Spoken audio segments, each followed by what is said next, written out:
नमस्कार दोस्तों, आज है 1 मई 2020 और मैं स्वागत करता हूं आपका युवा एंड करंट अफेयर्स क्विज में।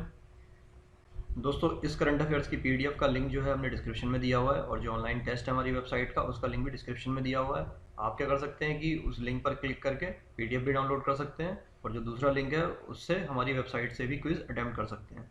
तो चलिए बढ़ते हैं अपने आज के पहले प्रश्न की ओर, जो है 29 अप्रैल 2020 को इरफान खान का निधन हो गया। वह किस क्षेत्र से संबंधित थे? ऑप्शन देख लेते हैं। ए है फिल्म जगत, बी है खेल जगत, सी है पत्रकारिता, डी है पर्यावरणविद। दोस्तों, इसका सही उत्तर है ऑप्शन ए, फिल्म जगत। देखिए, 29 अप्रैल 2020 को बॉलीवुड के प्रसिद्ध अभिनेता इरफान खान का निधन हो गया। इनकी प्रसिद्ध फिल्मों में पान सिंह तोमर, पीकू, हैदर, हासिल, हिंदी मीडियम आदि थीं। इरफान खान को वर्ष 2011 में पद्मश्री पुरस्कार से सम्मानित किया गया था। दोस्तों देखिए, इसमें आपके लिए ये इम्पोर्टेंट रहेगा कि इन्हें कब पद्मश्री पुरस्कार दिया गया था, जो दिया गया था 2011 में।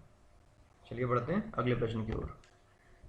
28 अप्रैल 2020 को प्रथम वर्चुअल पीटर्सबर्ग जलवायु संवाद आयोजित किया गया, जिसकी सह अध्यक्षता जर्मनी और ब्रिटेन द्वारा की गई। इस जलवायु संवाद में भारत की तरफ से प्रतिनिधित्व किसने किया? आपको बताना है कि भारत की तरफ से किसने प्रतिनिधित्व किया था। ऑप्शन देख लेते हैं। ए है प्रधानमंत्री नरेंद्र मोदी, बी है पीयूष गोयल, सी है रमेश पोखरियाल निशंक और डी है प्रकाश जावड़ेकर। तो दोस्तों, इसका सही उत्तर है ऑप्शन डी, प्रकाश जावड़ेकर। देखिए, 28 अप्रैल 2020 को प्रथम वर्चुअल पीटर्सबर्ग जलवायु संवाद आयोजित किया गया, जिसकी सह अध्यक्षता जर्मनी और ब्रिटेन द्वारा की गई और इसमें भारत की तरफ से प्रतिनिधित्व केंद्रीय पर्यावरण, वन और जलवायु परिवर्तन मंत्री प्रकाश जावड़ेकर ने किया। किसने किया था? प्रकाश जावड़ेकर ने। और ये क्या है अभी? केंद्रीय पर्यावरण, वन और जलवायु परिवर्तन मंत्री। चलिए बढ़ते हैं अगले प्रश्न की ओर, जो है 29 अप्रैल 2020 से पेट्रोलियम उत्पादों पर कोविड-19 उपकर, एक नया उपकर है कोविड-19 उपकर, लगाने वाला देश का पहला राज्य कौन सा है? आपको बताना है। ऑप्शन देख लेते हैं। ए है गोवा, बी है नागालैंड, सी है हिमाचल प्रदेश और डी है उत्तराखंड। और दोस्तों, इसका सही उत्तर है ऑप्शन बी, नागालैंड।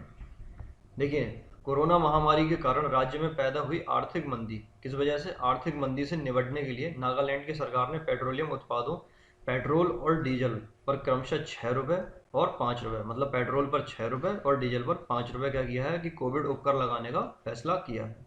चलिए बढ़ते हैं अगले प्रश्न की ओर, जो है हाल ही में भारत के पूर्व क्रिकेटर जे अरुण कुमार को अमेरिका की क्रिकेट टीम का कोच नियुक्त किया गया है। जे अरुण कुमार का संबंध किस राज्य से है? ऑप्शन देख लेते हैं। ए है आंध्र प्रदेश, बी है महाराष्ट्र, सी है उत्तर प्रदेश और डी है कर्नाटक। तो दोस्तों, इसका सही उत्तर है ऑप्शन डी, कर्नाटक। चलिए बढ़ते हैं अगले प्रश्न की ओर। हाल ही में न्यायमूर्ति दीपांकर दत्ता को किस उच्च न्यायालय का मुख्य न्यायाधीश नियुक्त किया गया है? किसे? दीपांकर दत्ता को किस उच्च न्यायालय का न्यायाधीश नियुक्त किया गया है? ऑप्शन देख लेते हैं। ए है इलाहाबाद उच्च न्यायालय, बी है कलकत्ता उच्च न्यायालय, सी है मद्रास उच्च न्यायालय और डी है बॉम्बे उच्च न्यायालय। और दोस्तों, इसका सही उत्तर है ऑप्शन डी, जो है बॉम्बे उच्च न्यायालय। देखिए, हाल ही में न्यायमूर्ति दीपांकर दत्ता को बॉम्बे उच्च न्यायालय का 45वां मुख्य न्यायाधीश चुना गया है। जो पीसीएस के अभ्यर्थी हैं उनके लिए ये जो लाइन है वो बहुत ज़्यादा इंपॉर्टेंट है कि 45वां कौन सा, इस तरह से क्वेश्चन बन सकता है कि दीपांकर दत्ता को बॉम्बे उच्च न्यायालय का कौन सा मुख्य न्यायाधीश बनाया गया है या चुना गया है, जो कि होगा 45वां। देखिए, महाराष्ट्र के राज्यपाल भगत सिंह कोश्यारी ने उन्हें शपथ दिलाई। चलिए बढ़ते हैं अगले प्रश्न की ओर, जो है हाल ही में विश्व बैडमिंटन महासंघ BWF में थॉमस और उबेर कप को कोविड-19 महामारी के कारण स्थगित कर दिया गया। अब यह कब 3 अक्टूबर से 4 अक्टूबर के बीच किस देश में आयोजित किया जाएगा? ऑप्शन देख लेते हैं। ए है डेनमार्क, बी है फिनलैंड, सी है सर्बिया और डी है आइसलैंड। और दोस्तों, इसका सही उत्तर है ऑप्शन ए, डेनमार्क। इसका आयोजन कहाँ किया जाएगा? डेनमार्क में किया जाएगा। देखिए, थॉमस और उबेर कप फाइनल्स को कोविड-19 महामारी के कारण दूसरी बार स्थगित कर दिया गया है। कौन सी बार स्थगित किया गया है? दूसरी बार, ये आपको याद रखना है। देखिए, विश्व बैडमिंटन महासंघ ने अब इन दोनों वैश्विक टीम चैंपियनशिप का आयोजन 3 अक्टूबर से 11 अक्टूबर के बीच डेनमार्क के ऑर्थर में करने का फैसला लिया है। जगह आप याद रखिए, डेनमार्क के कहाँ पर? ऑर्थर में। और कब से कब तक? 3 अक्टूबर से 11 अक्टूबर के बीच में। चलिए बढ़ते हैं अगले प्रश्न की ओर। हाल ही में किस राज्य की सरकार ने सरकारी योजनाओं को जरूरतमंद लोगों तक पहुंचाने के लिए दीनदयाल समितियों, किसका? दीनदयाल समितियों का गठन किया है। ऑप्शन देख लेते हैं। ए है उत्तर प्रदेश, बी है मध्य प्रदेश, सी है बिहार और डी है राजस्थान। तो दोस्तों इसका सही उत्तर है ऑप्शन बी, मध्य प्रदेश। मध्य प्रदेश की सरकार ने क्या किया है, दीनदयाल समितियों का गठन किया है। देखिए, मध्य प्रदेश की भाजपा सरकार ने कोरोना वायरस संकट के दौर में कल्याणकारी योजनाओं का लाभ लोगों तक पहुंचाने के लिए वार्ड और पंचायत स्तर पर क्या दीनदयाल समितियां बनाने का निर्णय लिया है। कौन सी समितियां हैं, ये आपको नाम याद रखना है, दीनदयाल समितियां बनाने का। मुख्यमंत्री शिवराज सिंह चौहान ने बताया कि ये समितियां विभिन्न कल्याणकारी योजनाओं की देखरेख करेंगी और यह सुनिश्चित करेंगी कि इनका लाभ जनता तक पहुंचे। सरकारी सहायता के वितरण में भी इन समितियों से सहायता ली जाएगी। चलिए बढ़ते हैं अगले प्रश्न की ओर। हाल ही में एशियन डेवलपमेंट बैंक एडीबी, कौन सा है, एशियन डेवलपमेंट बैंक एडीबी ने किस राज्य के ग्रामीण इलाकों में विश्वसनीय बिजली कनेक्शन उपलब्ध कराने के लिए भारत सरकार को 2616 करोड़ रुपए कर्ज को मंजूरी दी है। ऑप्शन देख लेते हैं। ए है उत्तर प्रदेश, बी है महाराष्ट्र, सी है तमिलनाडु और डी है मध्य प्रदेश। दोस्तों इसका सही उत्तर है ऑप्शन बी, महाराष्ट्र। संयुक्त राष्ट्र जनसंख्या कोष का महानिदेशक कौन है। ऑप्शन देख लेते हैं। ए है नतालिया कानेम, बी है रॉबर्ट जूलियन, सी है क्रिस्टीना बराक और डी है लैरी जॉनसन। और दोस्तों इसका सही उत्तर है ऑप्शन ए, नतालिया कानेम। चलिए बढ़ते हैं अगले प्रश्न की ओर। 29 अप्रैल 2020 को किसे भारत सरकार ने संयुक्त राष्ट्र में भारत का स्थायी प्रतिनिधि नियुक्त किया है। ऑप्शन देख लेते हैं। ए है सैयद अकबरुद्दीन, बी है टीएस त्रिमूर्ति, सी है नर्मदा एस कुमार और डी है नम्रता कृष्णन। दोस्तों इसका सही उत्तर है ऑप्शन बी, टीएस त्रिमूर्ति। देखिए, अनुभवी राजनयिक टीएस त्रिमूर्ति को 29 अप्रैल को संयुक्त राष्ट्र में भारत का स्थायी प्रतिनिधि नियुक्त किया गया है और वे फिलहाल विदेश मंत्रालय में किसके पद पर कार्यरत हैं, सचिव के पद पर कार्यरत हैं। टीएस त्रिमूर्ति 1985 बैच के भारतीय विदेश सेवा IFS इंडियन फॉरेन सर्विसेज के अधिकारी हैं और वह न्यूयॉर्क में सैयद अकबरुद्दीन का स्थान लेंगे। इसके अलावा भारत सरकार ने नम्रता एस कुमार को स्लोवेनिया में देश का अगला राजदूत नियुक्त किया है, जबकि जयदीप मजूमदार को ऑस्ट्रेलिया में भारत का राजदूत नियुक्त किया गया है और विदेश मंत्रालय के संयुक्त सचिव दीपक मित्तल को कतर में भारत का राजदूत नियुक्त किया गया है।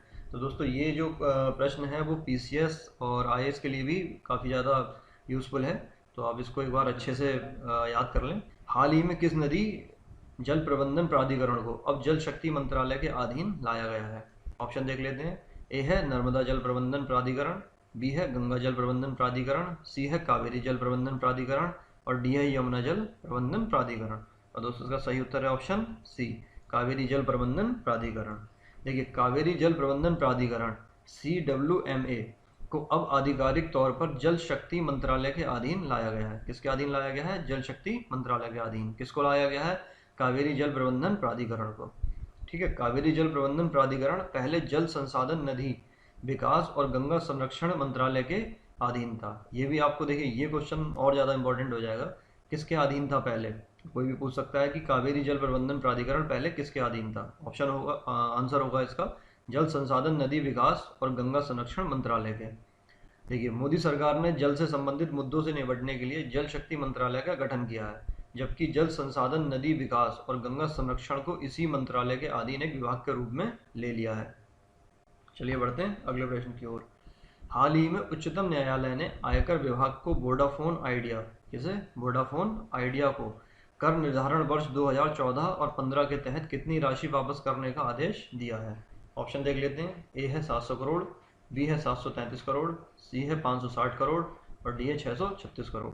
और दोस्तों इसका सही उत्तर है ऑप्शन बी, 733 करोड़। तो चलिए बढ़ते हैं अब आज के प्रश्न की ओर, जिसका आंसर आपको देना है हमें कमेंट के माध्यम से।